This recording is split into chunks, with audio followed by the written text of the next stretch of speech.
ब्रेकनंतर पुन्हा एकदा स्वागत। कबूतरखान्यावरची ताडपत्री काढण्यासाठी जैन समाज आक्रमक झालाय आणि जैन समाजातील आंदोलकांनी कबूतरखान्यावरील ताडपत्री काढलेली आहे। आंदोलकांची आणि पोलिसांची जोरदार झटापट सुद्धा झालेली आहे। गेले काही दिवस कबूतरखान्याच्या बाबतीमध्ये जैन समाज अत्यंत आक्रमक झालेला दिसतोय आणि कबूतरखाने बंद करण्याचा निर्णय खरं तर आधी शासनाने दिलेला होता, परंतु काल मुख्यमंत्र्यांनी या संदर्भामध्ये असे अचानक कबूतरखाने बंद करणं योग्य नाहीये आणि कुठेतरी कंट्रोल्ड फीडिंग कबूतरांना करता येऊ शकतं असं म्हणून या सगळ्याचा पुन्हा एकदा आढावा घेण्याचं सूतोवाच केलेलं होतं। परंतु त्यानंतर आता लवकरात लवकर ताडपत्री काढण्यासाठी जैन समाज आक्रमक झाल्याचं पाहायला मिळतंय।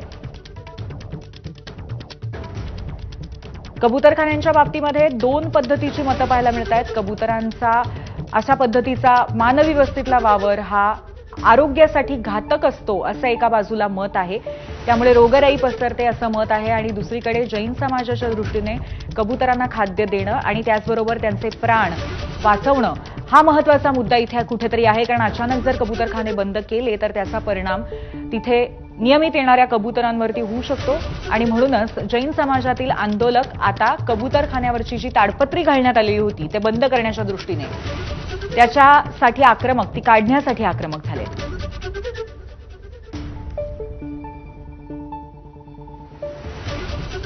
दादरच्या कबूतरखान्यावरचा हा अपडेट आहे। कबूतरखान्याच्या बंदीवरनं वाद निर्माण झालेला होता आणि त्यानंतर ताडपत्री आपण पाहतोय दृश्यांमध्ये अशा पद्धतीने घालण्यात आलेली होती, त्यामुळे कबूतर कुठेतरी येण्यास त्यांना मज्जाव व्हावा असा त्या मागचा हेतू होता।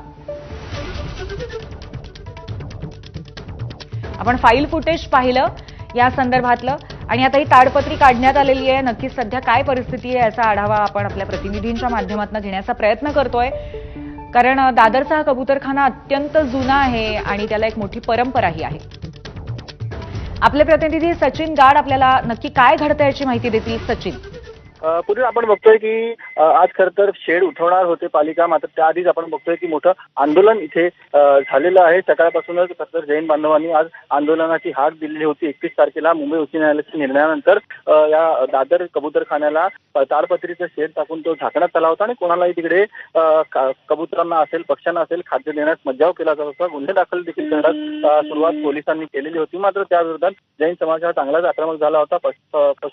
पशुप्रेमी आहेत ते देखील नाराज झालेले होते। अखेर आपण बघितलं की आज थेट मुख्यमंत्र्यांसोबत बैठक झाली आणि जो काही निर्णय उच्च न्यायालयाने दिलेला आहे त्याला काही पर्याय आहे आणि पर्यायी व्यवस्था होईपर्यंत तात्काळ कबुतरांना कंट्रोल फीडिंग करण्यात आल्याचा निर्णय हा घेण्यात आलेला होता। त्यासोबतच पालिकेला वेगवेगळे निर्देश देखील देण्यात आले होते। कशा प्रकारे आरोग्याला होणारी हानी कमी करता येईल, कशा प्रकारे कबुतरांची विषा तात्काळ साफ करणारी यंत्रणा मागवली जाईल, अशा प्रकारची चर्चा काल झालेली होती आणि त्यानंतर आज खरं तर हे जी शेड घालण्यात आलेले आहे ते हटवणं अपेक्षित होतं। मात्र त्याआधीच आपण बघतोय की मोठं आंदोलन इथे उभं राहिलेलं आहे। दादर कबूतरखाना जो सध्या झाकून ठेवण्यात आलेला होता तिथे आपण बघतोय की एक आंदोलन सध्या झालेलं आहे। आता नेमकं पालिका आणि पोलीस प्रशासन काय कारवाई करते हे पाहणं महत्त्वाचं असेल। पूर्वी धन्यवाद सचिन, आपण दिलेल्या अपडेटबद्दल आणि वेळोवेळी अपडेट घेत राहू। तर आंदोलकांची पोलिसांशी जोरदार झटपट झाल्याची माहिती आमचे प्रतिनिधी सचिन गाड यांनी सुद्धा आता दिली। आता जैन समाजातले आंदोलक आक्रमक झाल्याचं कळतंय।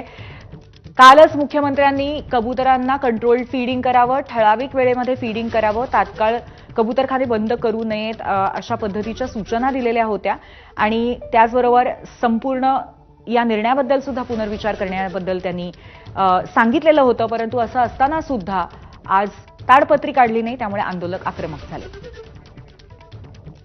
आपल्यासोबत शिवसेना ठाकरे गटाच्या नेत्या आणि मुंबईच्या माजी महापौर किशोरी पेडणेकर आहेत, आपण त्यांच्याशी संवाद साधूया। किशोरीताई, आता काल मुख्यमंत्र्यांनी एकीकडे असं म्हटलेलं आहे की कंट्रोल्ड फीडिंग करावं आणि कबूतरखान्यांच्या बद्दल पुनर्विचार करावा, परंतु तसं असताना आज मात्र ताडपत्री निघाली नाही आणि जैन समाज आक्रमक झालाय। आपण काय म्हणाले या सगळ्याबद्दल? दरवेळेला सरकार बॅकफूटवर का जात आहे? प्रत्येक गोष्टी बॅकफूटवर जाऊन नंतर निर्णय होत आहेत। मुळामध्ये कबुतरांच्या विष्ठेमुळे दमा चालू होतो किंवा जे आजार होतात ते नक्की बरोबर आहे आणि सुप्रीम कोर्टाने निर्णय दिल्यानंतर जे आपण सुप्रीम कोर्टाला नोंदवतो नोंदी त्याच्यानुसार ते निर्णय येतो। तर सुप्रीम कोर्टाचा अपमान नाही होणार अशा पद्धतीने पहिला यांचा पर्यायी जागा देऊन त्यांना शिफ्ट करणं गरजेचं होतं जिथे मनुष्यवस्ती कमी आहे। हा 1993 वर्षाचा कबूतरखाना आहे जर काल परवाच्या झोपडपट्टीच्या ह्याला जर आपण संरक्षण देतो, ह्यालाही संरक्षण दिलं पाहिजे. फक्त मनुष्यवस्तीपासून कुठे लांब नेता येईल का? त्यांना दाना पाणी त्यांचा तोडून चालणार नाही. आणि ज्या क्रूर पद्धतीने झालं तर जैन समाज त्या बाबतीत एकदमच हळवा आहे. त्यामुळे समाजामध्ये अशा तेढ निर्माण होतील. कोणाची तरी मागणी नेली, अगदी कंटा फोडून बोलली म्हणून अशा कारवाया असतील तर मला वाटतं पर्यायी व्यवस्था द्या. त्यांचाही जीव वाचवा, त्यांनाही पर्यायी व्यवस्था देऊन दाना पाणी द्या आणि मनुष्यवस्तीपासून लांब न्या. कोणी तुम्हाला अडवलंय? पण डायरेक्ट दादागिरी कराल तर असा प्रत्येक समाज अंगावर सरकारच्या येणार म्हणजे येणार आणि ही मस्ती होते. मग सुप्रीम कोर्टालाही तुम्ही समजवायला पाहिजे होतं की बाबा आम्ही पर्यायी व्यवस्था देतो, त्यांचा दाना पाणी चालू ठेवतो, मनुष्यवस्तीपासून लांब नेतो आणि करतो. शेवटी कबूतर काय खायला मिळेल तिथे जाणार. बरोबर आहे किशोरीताई, पण यामध्ये एक महत्वाचा मुद्दा आहे की मुंबईसारख्या गजबजलेल्या शहरामध्ये नक्की कुठे पर्यायी व्यवस्था निर्माण करता येऊ शकते. कारण मुंबई बाहेर जर